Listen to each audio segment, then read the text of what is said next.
y Diana León. Empezamos. Nuevamente se dictó orden de prisión preventiva para el ex vicepresidente Jorge Glass. El juez de la Corte Nacional, Luis Rivera, además dispuso que se oficie a Interpol para localización y captura de Glass, quien se encuentra asilado en la Embajada de México. Esto es por el caso Reconstrucción de Manabí. Por segunda ocasión, el ex vicepresidente Jorge Glass recibió orden de prisión preventiva en su contra por el delito de peculado cometido, presuntamente en el caso Reconstrucción de Manabí. La Fiscalía presentó 85 elementos de convicción. Ahí se habría determinado la presunta existencia de abuso de dinero público en beneficio de terceras personas naturales y jurídicas. Según la fiscal general del Estado, Diana Salazar, estas personas fueron contratistas y fiscalizadores de contratos suscritos en el marco de la emergencia por el terremoto del 16 de abril del año 2016. Andrés Villegas, defensa de Glass, rechazó esta medida y recalcó que no habían elementos para dictar prisión preventiva. El comité tenía unas labores no de ejecución de contratos. El comité articulaba planes, políticas. Fiscalía esgrimió 85 elementos de convicción, 85 de los cuales ni uno solo señala al ingeniero Jorge Glass. Pero la medida de prisión preventiva también fue dictada en contra de Carlos Bernal, quien figuró como secretario del Comité de la Reconstrucción de Manabí, mientras que Glass como presidente de esa misma entidad. Según el juez de la Corte Nacional, Luis Rivera, ambos recibieron cargos por posible peculado en la disposición ilegal de fondos de la Ley de Solidaridad por el terremoto 2016 para proyectos que no eran emergentes. Previo a esta audiencia se trataron los 3 pedidos presentados por la defensa de Jorge Glass. Únicamente se trata de una acción dilatoria más por parte de la defensa técnica del ingeniero Jorge Glass. La recusación es un instrumento que tienen las partes cuando hay dudas sobre la imparcialidad del juez. Pero además de los 2 procesados, hay uno más. Pablo Ortiz, exgerente de Ecuador Estratégico. Para él, en cambio, se ordenó que se presente ante la autoridad competente y no podrá salir del país. Recordemos que a finales del año 2022, Jorge Glass se acogió al beneficio de prelibertad. Con el mismo salió de la cárcel, pero con requisitos a cumplir. Actualmente, el ex vicepresidente se encuentra en Embajada de México, acá en la capital, desde el pasado 17 de diciembre, en calidad de huésped. Mientras que Carlos Bernal radica desde 2018 en Miami, Estados Unidos, en donde cumple tareas laborales. Por ello, el juez dispuso que se oficie a la Interpol su localización. La instrucción del caso durará 90 días, en los que los procesados podrán presentar pruebas de descargo. Daniel y Noé Salcedo fueron sentenciados a 13 años de cárcel como autores de lavado de activos. En la audiencia de casación también se determinó el pago de $3,9 millones correspondiente al doble del monto lavado. Fue en la audiencia de casación realizada este viernes en la Corte Nacional de Justicia que los jueces Felipe Córdoba, Marco Rodríguez y Byron Guillén sentenciaron a 13 años de cárcel a Daniel y Noé Salcedo Bonilla como autores de lavado de activos. Los magistrados también ordenaron que los bienes de los hermanos Salcedo sean confiscados y sus empresas liquidadas y disueltas. Además, deberán pagar $3,9 millones correspondientes al doble del monto lavado y otro rubro de $1,9 millones por concepto de reparación integral. Daniel Salcedo y su hermano ya habían sido procesados por lavado de activos. El 9 de junio del 2020, Noé Salcedo fue detenido cuando intentaba cruzar la frontera con Perú, portando entre sus pertenencias más de $40,000 en efectivo, cuya procedencia no pudo justificar. Un día antes, Daniel Salcedo sufrió un accidente aéreo cuando la avioneta en la que se transportaba cayó en Tumbes. Él huía del país tras hacerse pública la trama de corrupción en la venta de insumos médicos con sobreprecio durante la pandemia de COVID-19. En primera instancia, los jueces de Huaquillas fallaron a favor de los hermanos Salcedo. En segunda instancia, el caso pasó a la Corte del Oro, en donde los jueces volvieron a encontrarlos inocentes. Daniel Salcedo también es procesado por peculado, fraude procesal, delincuencia organizada e ingresos de artículos prohibidos a la cárcel. Pero en diciembre del 2022 fue liberado por un juez de Manabí. Actualmente está prófugo de la justicia. Javier Jordán y Daniel Salcedo podrán seguir en libertad fuera del país. El juez Felipe Córdoba negó el pedido de la Fiscalía para solicitar la captura de ambos a través de Interpol. Desde Miami, según Fiscalía, Jordán orquestó amenazas, atentados, fraudes judiciales y la planeación para el cometimiento de innumerables delitos. Sus registros migratorios dan cuenta de que la última vez que estuvo en Ecuador fue el 2 de febrero de 2020. Salió de Guayaquil hacia Miami, Estados Unidos, desde donde ha confrontado con todo aquel que lo mencione. Medios de comunicación escritos y televisivos, portales digitales, periodistas, han sido blanco de sus demandas. Javier Jordán ha acusado a todos por daño moral. A la lista se sumó recientemente la fiscal general del Estado, Diana Salazar.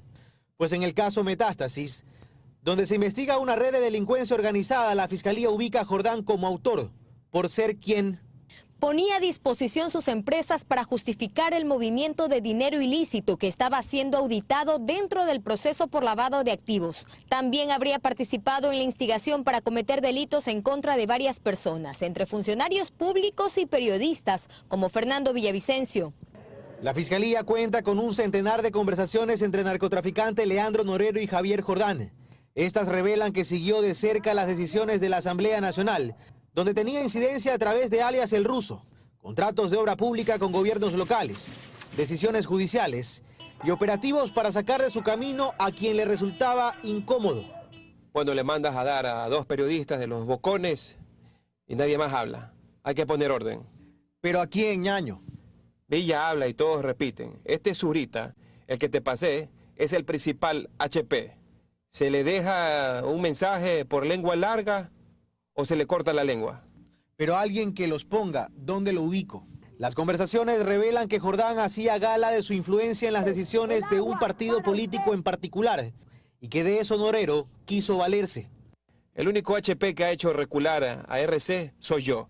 Belleza, te ha de tener en un altar. Sabe que lo tengo de los... Ya que lo tienes agarrado de los... Otro favor, dile que Manta es tuyo, que me deje sano el alcalde. Ese man está apoyando full en mi compañía. Sí supe que se fueron de pito porque no quiso ir por la lista de él. Ya pues, que el candidato de RC no lo queme con trapos sucios. Eso lo pido yo al gerente del partido. El nombre de Jordán salió a la luz a raíz de los escándalos de corrupción por las compras de medicinas e insumos durante la pandemia. Su exposición aumentó considerablemente tras la difusión de una fotografía en la que aparece en la piscina de su mansión en Miami, junto a Ronnie Aliaga, asambleísta de la Revolución Ciudadana. En febrero de 2023 concedió una entrevista al periodista Fabricio Vela, desmintiendo todas las acusaciones en su contra. ¿Cómo hizo su riqueza usted? Trabajando, pues, Fabricio. Oiga, yo tengo préstamos aquí en Estados Unidos. Sus bienes son bien habidos. 100%. El pasado miércoles, Jordán fue vinculado formalmente en el caso Metástasis. Y sobre él pesa una orden de prisión preventiva en Ecuador, pero permanece fuera del país. Y podrá continuar en libertad, pues el juez Felipe Córdoba negó el pedido de fiscalía para ubicarlo a través de Interpol, porque a su criterio no se especificó en qué parte del exterior se encuentra. De esta decisión también se benefició Daniel Salcedo Bonilla, que según fiscalía estaría en Panamá. Fabricio Colón Pico, a quien la fiscal Diana Salazar acusó de planear su muerte, fue capturado esta mañana en el norte de la capital, acusado de secuestro. En su poder se encontró 3 vehículos de alta gama, dinero y armas. Custodiado por varios agentes policiales del GEMA, fue sacado de su vivienda, ubicada en el sector del condado al norte de Quito. Fabricio Colón Pico, líder de la banda de los Lobos, causante de varios hechos delictivos en el país. Una vez que se tuvo las autorizaciones legales de vigilancia y de seguimiento, se pudo ubicarlo y individualizarlo específicamente todos los inmuebles a través de los cuales él se pasaba en los días o en las semanas correspondientes con la finalidad de evitar ser detectado en las ciudades. Colón Pico, de 44 años de edad, posee un prontuario criminal desde los años 90. Por robo, asesinato, delincuencia organizada, narcotráfico y asociación ilícita.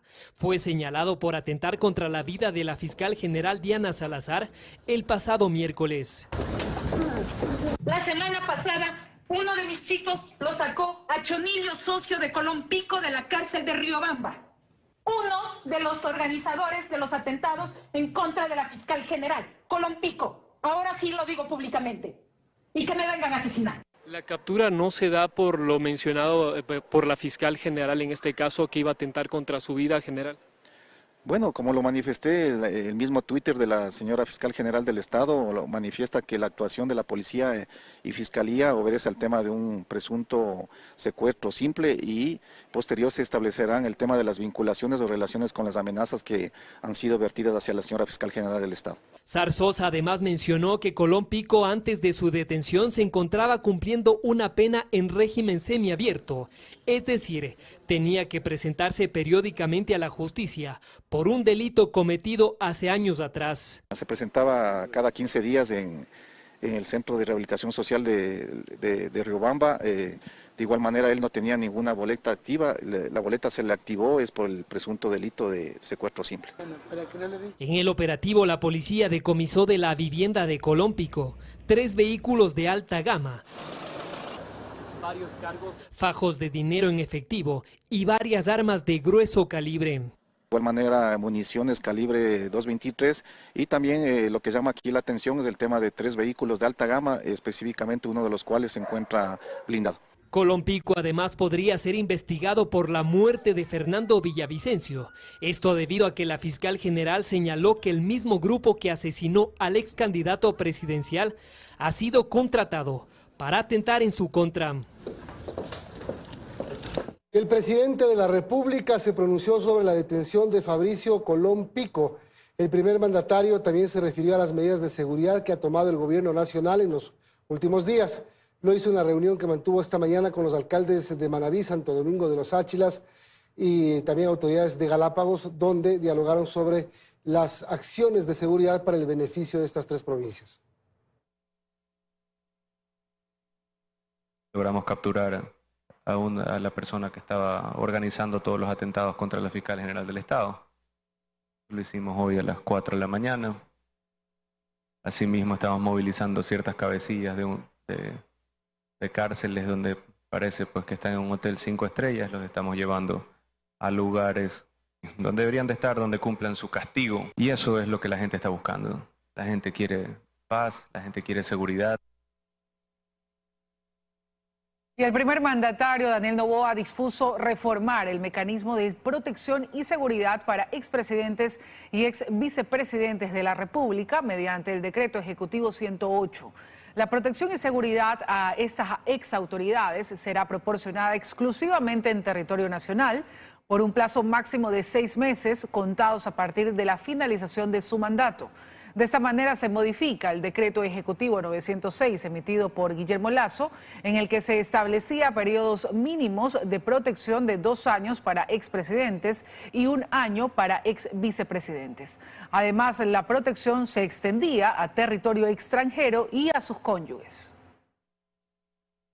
A través del régimen especial, el gobierno de Noboa iniciaría la construcción de las 2 cárceles ofrecidas para finales de 2024. Según el mandatario, serán una copia del centro de confinamiento para el terrorismo ubicado en El Salvador. Una de las promesas de seguridad del gobierno de Daniel Noboa va tomando forma. El pasado jueves dio más detalles de lo ofrecido en campaña, la construcción de nuevas cárceles. En una entrevista radial anunció que una de las 2 estructuras estará ubicada en la provincia de Pastaza, este del país. Sobre la segunda hay más precisiones. Estará en la parroquia rural Julio Moreno, en la provincia de Santa Elena, a 1 hora y media de Guayaquil. Vamos a poner la primera piedra en las cárceles la próxima semana. Ya está el MOU firmado. Tomará 10 meses construir esas cárceles. Parte del plan FED. El objetivo es que las cárceles estén en las zonas de menor influencia de los grupos delictivos y se situarán a entre 20 y 30 minutos de distancia en vehículo de la población, asegura el gobierno.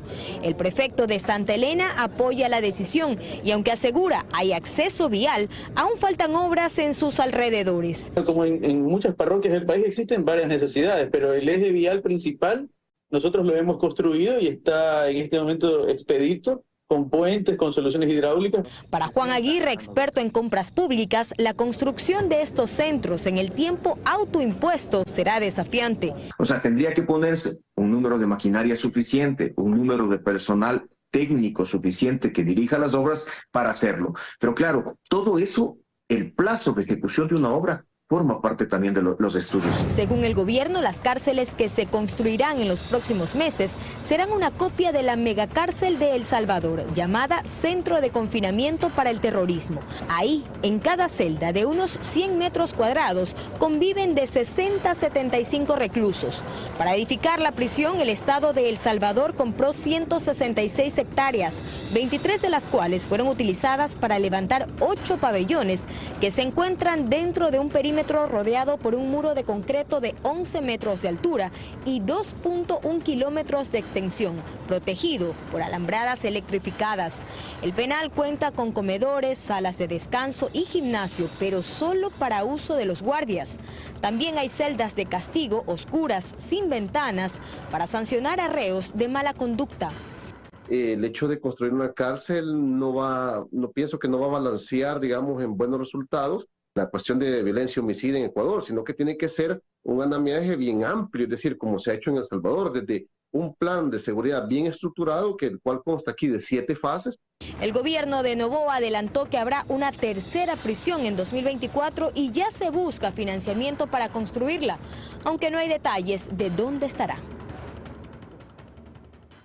Expertos hacen observaciones a la pregunta 2 de la consulta popular, la cual plantea reforzar la acción de las Fuerzas Armadas en ingresos y corredores de las cárceles.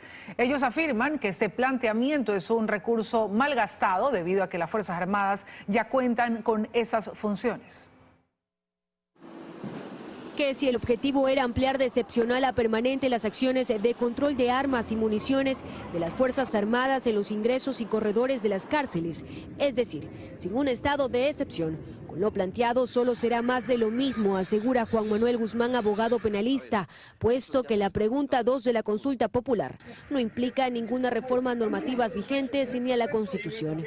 Y esto es crucial, porque significa que lo que están haciendo es simplemente preguntarle al pueblo si están de acuerdo o no con que las Fuerzas Armadas hagan una u otra cosa. Bueno, a ver, eso ya se lo está preguntando en la pregunta 1. Y es que además de que este interrogante no incluye anexos, el jurista también cuestiona que existe el artículo 26 de la Ley Orgánica que regula el uso legítimo de la fuerza, en la que ya se delimita las funciones no solo de las Fuerzas Armadas, sino también de guías penitenciarios y Policía Nacional, por lo que agrega que se pudo mejor haber incorporado otros temas, como el sistema de jurados, propuesta de campaña del mismo jefe de Estado. Porque el tema de la unidad jurisdiccional y el tema de la administración de justicia por parte de jueces y no de jurados es un diseño constitucional que nosotros tenemos previsto en nuestra Constitución. El asambleísta de Construye, Jorge Peñafiel, en nuestro espacio de entrevistas a este debate también agregó que no se puede respaldar una iniciativa que solo busca legitimar al mandatario. Enviar preguntas que no tienen un asidero técnico, es decir, no hay en los anexos una propuesta de reforma. Lo único que está haciendo el presidente de la República al enviar estas preguntas es pedir al ecuatoriano que le respalden. Y afirma que ha obviado propuestas que realmente son importantes en materia de seguridad y otros temas. Está incluyendo la extradición, no está incluyendo la reforma laboral, no está incluyendo la reforma política, el tema del Consejo de Participación Ciudadana. Punto con el que también concuerda Guzmán, que indicó que la eliminación de este organismo podría ahorrar un importante recurso al Estado que podría ser utilizado para combatir el narcotráfico.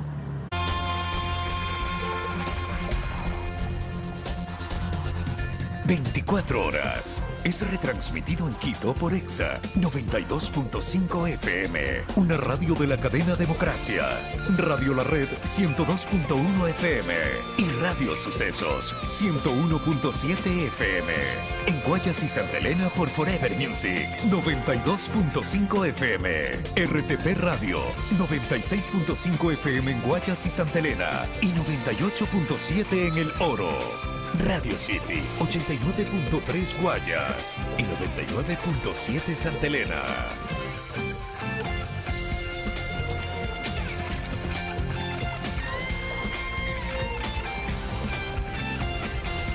Las noticias, un nuevo deslizamiento de tierra se registró en la parroquia Chical, en el Carchi, donde quedó atrapado el personal militar que realizaba tareas de rescate. El COE cantonal declaró en emergencia al GAD municipal de Tulcán para canalizar la ayuda humanitaria urgente.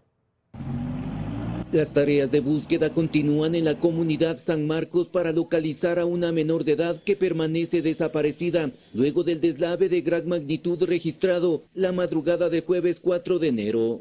Esto quiere decir que sí es una zona susceptible, es una pendiente que se encuentran ahorita mismo nuestros técnicos realizando una evaluación de análisis de riesgo, amenaza, vulnerabilidad en el sector. Lamentablemente el invierno no da tregua, provocando un nuevo deslave que atrapó 2 vehículos del Cuerpo de Bomberos que movilizaba a un oficial y 9 voluntarios de las Fuerzas Armadas, luego de realizar tareas de rescate en la zona cero. Ya se encuentra regresando a hacer base en el sector de Peñas Blancas, en donde en compañía del Cuerpo de Bomberos son atrapados por un deslave. Producto de esto se encuentra personal herido. 2 de los afectados fueron trasladados al hospital de Tulcán, donde se recuperan favorablemente de sus heridas. 2 pacientes de sexo masculino de 22 y 30 años, afortunadamente en condiciones estables, están en observación médica permanente todavía, con la valoración de médicos generales, tanto de médicos especialistas, completando, pues como les digo, el periodo prudente de observación para descartar que tengan algún tipo de lesión grave. Por el momento los estudios tanto hematológicos como de imagen son negativos, no hay aparentemente daño en órganos ni tampoco en huesos. El COE cantonal declaró en emergencia al GAT municipal de Tulcán para brindar ayuda oportuna a las comunidades afectadas. Hubo 40 personas que han sido evacuadas. 2 familias han perdido su hogar en su totalidad, hay otras familias que están con temor, que están aledañas al sector y eso ya los técnicos han sabido informar. La magnitud y por la declaratoria de emergencia justamente es para poder utilizar recursos económicos. Un helicóptero de las Fuerzas Armadas partió hoy a la zona cero con 800 kilos de ayuda humanitaria para asistir a las víctimas del invierno que deja 2 pérdidas humanas, una menor desaparecida, así como civiles y militares heridos. Este viernes, la ministra de Energía, Andrea Arrobo, junto con los miembros de la Comisión de Fiscalización de la Asamblea, inspeccionaron el proyecto hidroeléctrico Toachi-Pilatón, que ya tiene más de 10 años de construcción. Arrobo y los asambleístas verificaron los trabajos en la central Ayuriquín de 204 megavatios, la más grande del proyecto. La obra registra un avance del 78%. Durante la visita se realizó la entrega de 30 megavatios al Sistema Nacional Interconectado, cumpliendo con el requerimiento energético del Operador Nacional de Electricidad, SENACE. El Banco Central vendió una parte de sus reservas de oro, generando una utilidad de 252 millones de dólares. Parte del dinero será utilizado en gasto público. Valerie Villalba nos explica. Y tal como lo indican, el Banco Central vendió parte de sus reservas de oro. En días pasados anunció, parte del Ministerio de Economía, que se iba a vender parte del oro en las reservas internacionales como una de las medidas para enfrentar la crisis fiscal. Pues se logró vender 241.000 onzas troy de oro por un total de 494 millones de dólares. Esto generó una utilidad de 252 millones y por ley, el 70% de esta cifra, es decir, 177 millones de dólares, será distribuida al Ministerio de Economía y Finanzas durante el primer trimestre de este año y se podrá utilizar para el gasto público. Ahora, el problema es que en la actualidad el oro representa el 18,5% de las reservas internacionales, con 4.454,4 millones, que es el nivel más bajo desde septiembre de 2020. Y que si, por ejemplo, todos los depositantes demandaran sus recursos custodiados en el Banco Central en este momento, las reservas internacionales solo alcanzarían para devolver el 47% de ese dinero.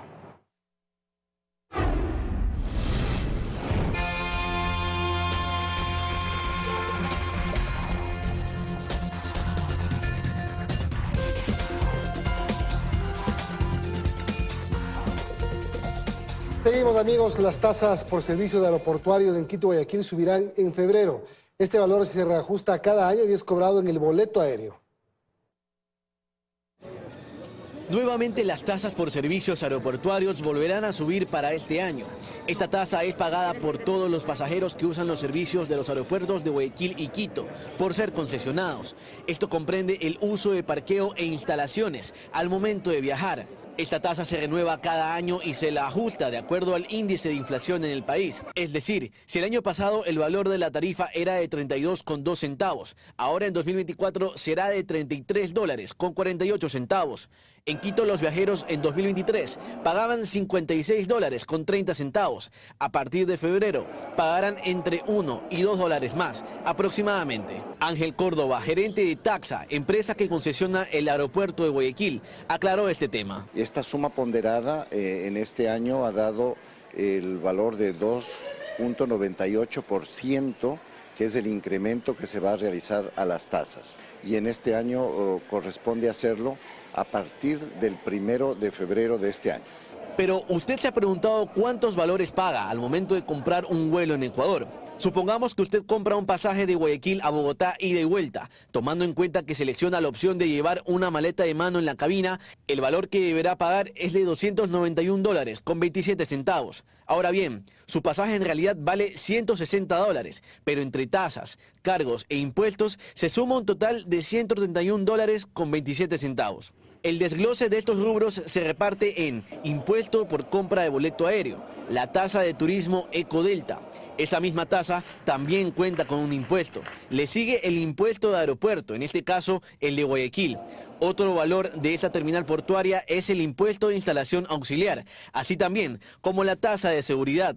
Finalmente se encuentra otro impuesto de aeropuerto, que sería el de destino, en este caso, el de Bogotá. Esta tasa es por todos los servicios que se da al pasajero internacional cuando está en el aeropuerto y sale. No cobramos nada al pasajero que está en tránsito o al pasajero que llega al aeropuerto. En la sesión del Consejo Cantonal de Guayaquil se habló de este incremento y que este cambio de la tasa aeroportuaria es un tema netamente contractual con la empresa concesionaria. Sí, sube un poco acorde al contrato que se firmó hace muchos años con Taxa. Es un tema contractual que tenemos que aprobarlo en el Consejo, pero que no tenemos un rango de acción para negarnos ni nada por el estilo, va acorde a la inflación, ¿no? Es así como los viajeros deberán tener en cuenta estos valores al momento de viajar. Y pacientes de diálisis, sus familiares y médicos acudieron al Ministerio de Economía y Finanzas para pedir que se pague la obligación que tiene esta institución desde hace un año con las dializadoras. La falta de pago ha causado complicaciones a los pacientes que podrían ser fatales debido a la falta de insumos para una atención óptima. La representante de Asodiálisis Ecuador mantuvo una reunión con representantes del gobierno en la cual se llegó a un acuerdo para solventar la deuda existente. A medida en que están llegando los recursos, están destinando $1 millón diarios para pagar a las dializadoras. ¿Qué ocurre? Ahorita nos han pedido 3 facturas. En esta semana y la semana que fue de diciembre, la última semana, pidieron 3 cursos, son 3 facturas. Aún no las han pagado. Entonces le hemos pedido que por favor se prioricen estos pagos. Se comprometieron a que van a hacer la cancelación hasta el mes de febrero. Mañana es el Día de los Reyes Magos. Por esta razón, las panaderías ya ofrecen la tradicional rosca de Reyes. A continuación les contamos cómo se prepara este delicioso producto. Un pan redondo y dulce, adornado con frutas confitadas, higos y azúcar. Es la rosca de Reyes, que se sirve como tradición en las mesas el 6 de enero, día en el que los católicos conmemoran la visita de los Reyes Magos al recién nacido Niño Jesús en Belén. Ciudadanos ya acuden a distintos puntos de venta de Guayaquil para comprarla. Buenos días, me hago rosca de Reyes. Todos los años compro aquí. Es la tradición de la familia. ¿Para el 6 de enero? Sí, exactamente. Ah, ¿y de qué va a llevar? De chocolate. Sí, hay distintos sabores, igual. ¿Probando la rosca de Reyes? Sí, desde ya. ¿Ya? ¿Escogiendo? Sí, ya mismo voy a comprar para mi familia. Estoy probando ahorita. Y al interior de las pastelerías y panaderías de Guayaquil se puede ver una gran producción de este producto de temporada. La masa tiene pues huevo, es a base de yemas, las esencias, un poco más de manjar como para que la gente le guste, ¿no? Y comenzamos a hacer las roscas. Hacemos así. Con o sin chocolate, rellena de manjar, con frutos secos o de la manera tradicional. Los expertos pasteleros de Guayaquil ofrecen innovadoras presentaciones de este producto. Manjar y chispas de chocolate, y la francesa, frutas confitadas con crema pastelera. Hemos incursionado también en lo que es la rosca con crema pastelera, relleno de crema pastelera, decoradas con chocolate y nuez. Con precios entre los $6 a $10. 3 por el momento, lo que es crema pastelera, manjar y mermelada de guayaba, también va a haber la de chocolate.